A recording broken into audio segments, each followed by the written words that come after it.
Good morning students. Chapter 16 digestion and absorption. इसमें बेटा हम एसिमिलेशन और स्टोरेज के बारे में पढ़ रहे थे। एसिमिलेशन के बारे में हमने पढ़ लिया था कि एसिमिलेशन क्या होता है। एसिमिलेशन होता है बेटा एब्जॉर्ब्ड फूड मटेरियल जब ट्रांसपोर्ट होता है ब्लड और लिम्फ के द्वारा, और लिम्फ उसको फाइनली ट्रांसफर कर देता है to blood circulation. Blood transport करेगा एब्जॉर्ब्ड फूड मटेरियल को टू डिफरेंट बॉडी सेल्स, जहाँ पे फूड मटेरियल जो है वो इंटीग्रल कंपोनेंट बन जाएगा लिविंग प्रोटोप्लाज्म का, and it is used for energy growth and repair. This process is called assimilation of food. अब बात आती है सबसे पहले बेटा, एसिमिलेशन जो है अगर हुआ तो अमीनो एसिड्स का क्या होगा।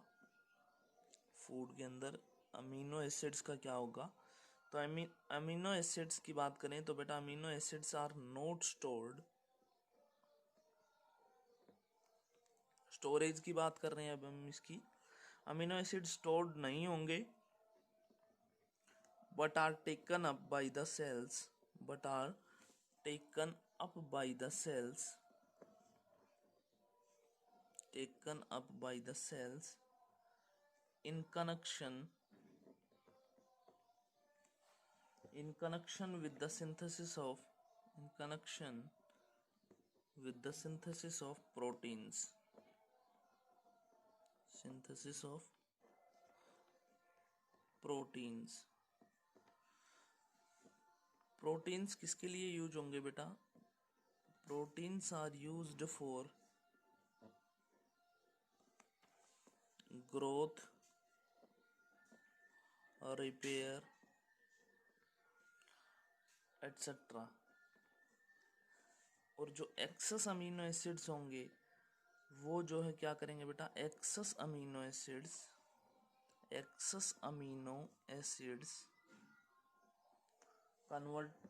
can be converted into glucose, can be converted into glucose and then to fat,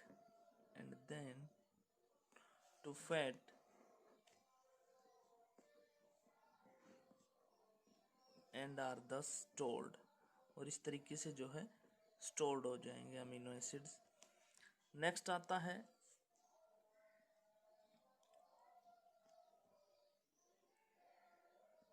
monosaccharides के बारे में। The excess of monosaccharides, the excess of monosaccharides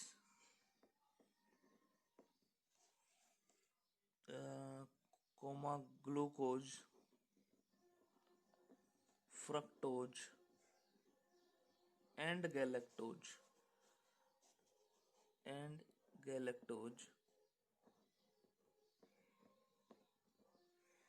are usually stored in liver। ये सब जो है कहाँ पे स्टोर होंगे बेटा, usually stored in liver and muscle cells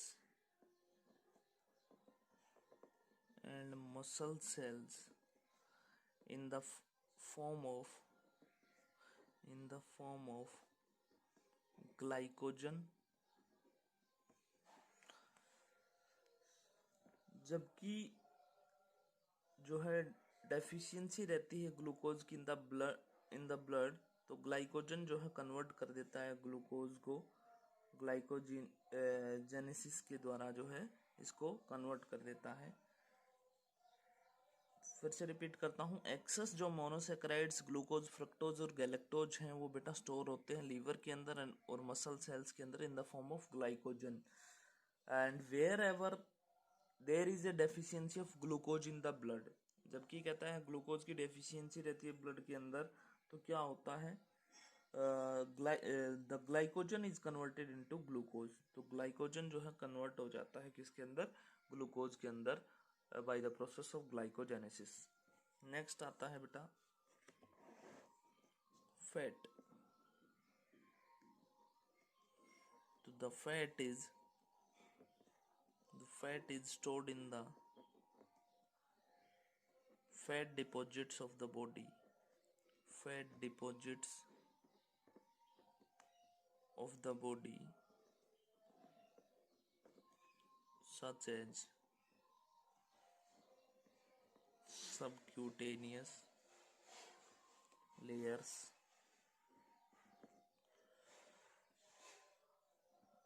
etc. The fat stored is the fat stored is a readily available source, a readily available source of fuel for the cells.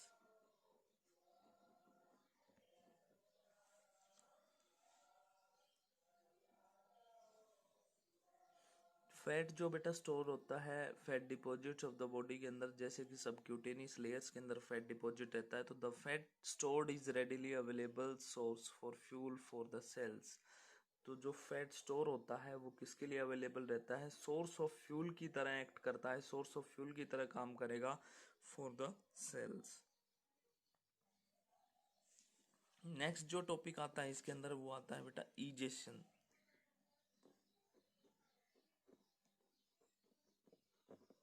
ईजेशन या जिसको हम डेफिकेशन बोलते हैं, defecation.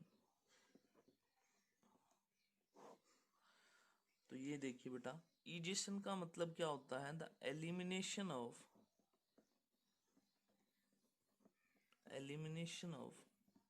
Ficus from the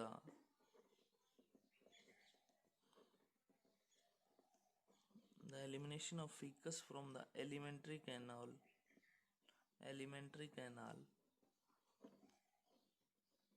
is called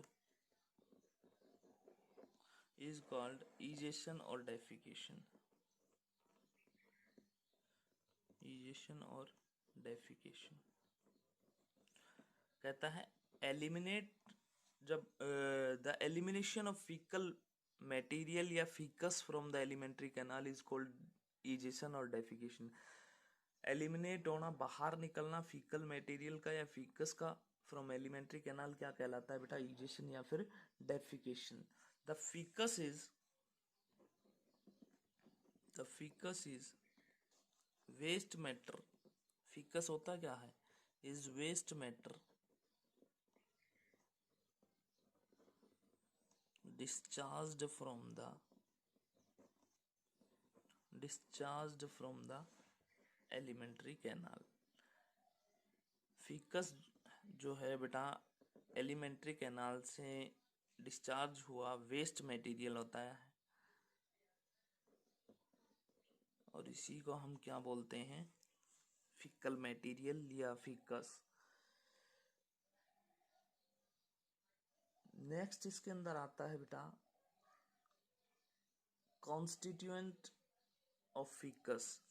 faecal material या जो faeces है वो किस किस से मिलकर के बना हुआ होता है?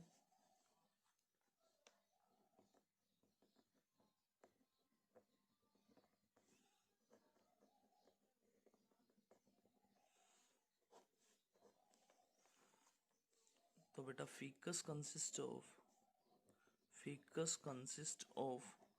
about 3/4 water and 1/4 solid matter. Faeces के अंदर जो 3/4 पार्ट होता है वो वाटर का होता है, और 1/4 जो है वो बेटा सॉलिड मैटर रहता है। Of the solid matter is about 3%। Solid matter के अंदर of the solid matter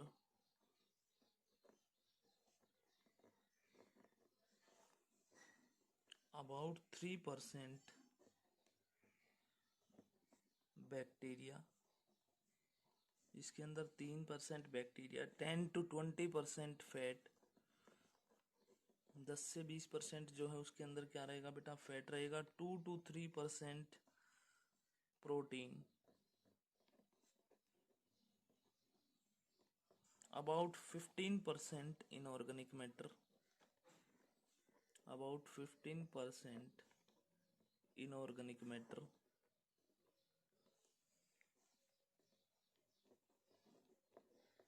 and 30% undigested roughage. Undigested roughage and dry constituent of digested juices.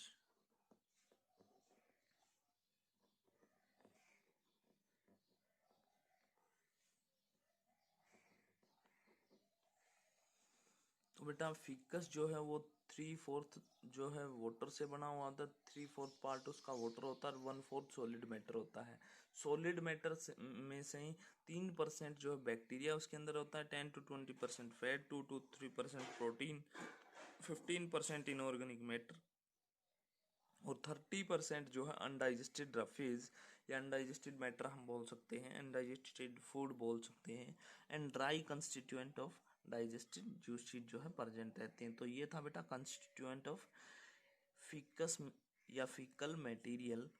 Next इसके अंदर आएगा मैकेनिज्म ऑफ इजेशन, जो कि बेटा हम कल पढ़ेंगे। मैकेनिज्म ऑफ इजेशन पढ़ने के बाद न्यूट्रिशनल रिक्वायरमेंट ऑफ ह्यूमंस जो है वो स्टार्ट हो जाएगा।